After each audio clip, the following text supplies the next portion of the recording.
Selamat jumpa kembali teman-teman. Assalamualaikum warahmatullahi wabarakatuh. Semoga sejahtera kita semua. Om Swastiastu, Namo Buddhaya, salam kebajikan, rahayu sagung dumadi.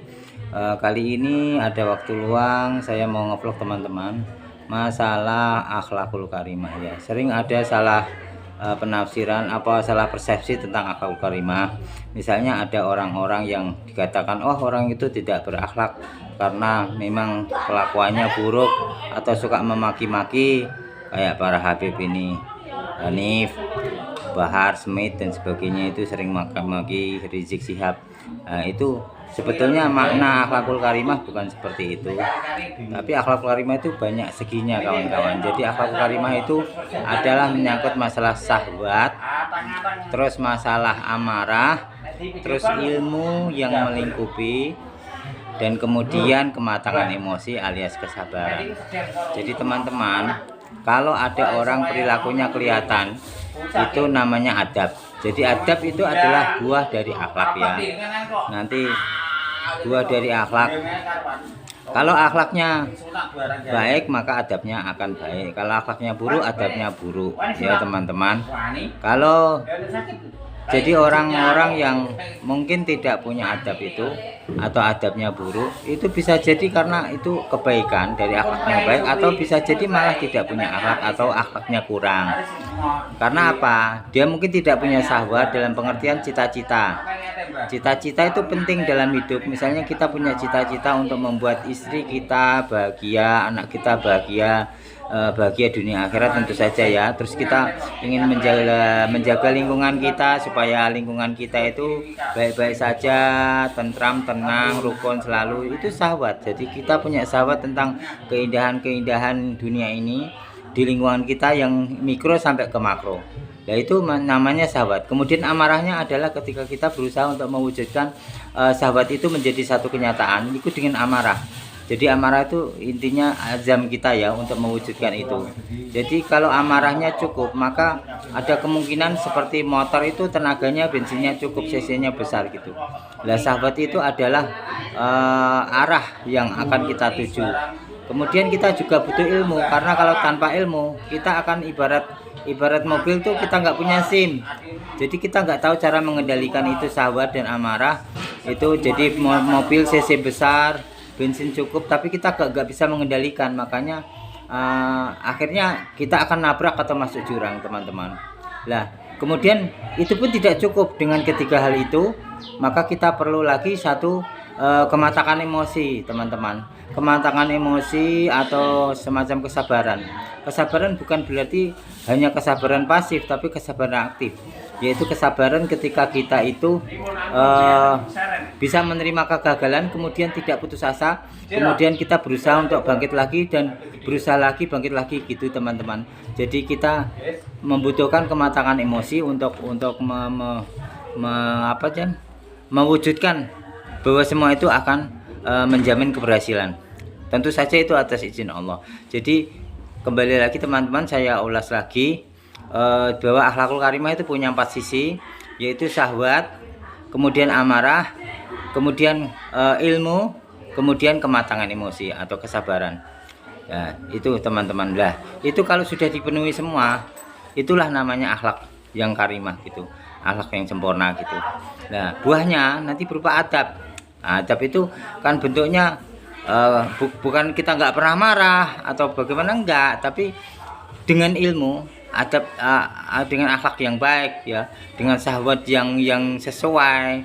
Misalnya di tikungan kan, kalau kita punya ilmu kan nggak mungkin di tikungan ngebut, harus pelan. Kemudian di jalan yang lurus lebar kita memang harus ngebut untuk mengejar target waktu gitu. Jadi empan papan kalau orang Jawa bilang yaitu. Jadi bukan asal teriak gitu. Jadi kalau kita lihat hubungan dengan saat ini yang lagi viral, fenomena Habib ini kan, mereka nggak pas gitu loh.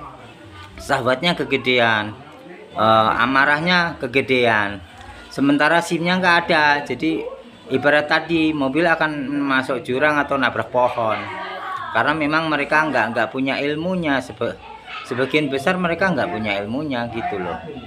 Ya bukannya saya itu merendahkan para habaib, tapi hanya sedikit, mereka hanya yang bisa-bisaan gitu, bermodal beberapa ayat, kemudian keyakinan diri sebagai seorang yang dipercaya sebagai keturunan Rasulullah, kemudian bicara nyap, lama-lama kan lancar bicaranya gitu. Tapi kalau diteliti banyak kesalahan gitu, nggak kayak di lingkungan pondok pesantren NU yang dimana ilmu itu dititi sedikit demi sedikit, akhirnya kan justru bicaranya mungkin menyusul tapi ilmunya sudah ada dulu gitu. Jadi kalau kita tinjau dari akhlak mereka, ya akhlaknya buruk gitu, kayak Bahar itu ilmunya nggak ada gitu loh.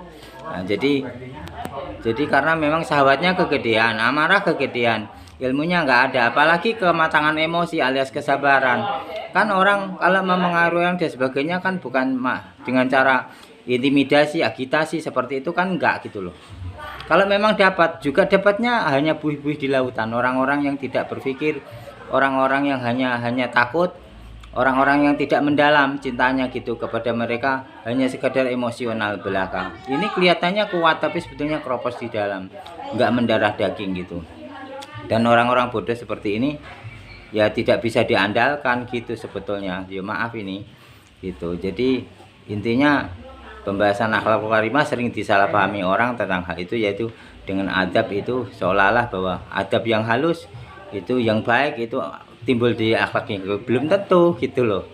Ada orang-orang yang kelihatannya lembut tapi berbahaya gitu. Jadi nggak bisa akhlak karimah itu tidak hanya bisa dipandang dari adab, karena harus diteliti tadi unsur-unsur satu persatu tadi, masalah sahabat atau cita-cita, terus amarah, itu kemauan untuk mewujudkan cita-cita itu, kemudian ilmu.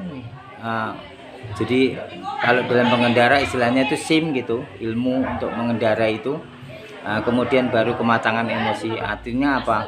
Ada tekad yang kuat untuk jatuh bangun. Demikian teman-teman, sedikit dari saya untuk mengisi ini 2 hari sibuk sekali. Warungnya kalau agak rame nggak bisa ngevlog. Oke.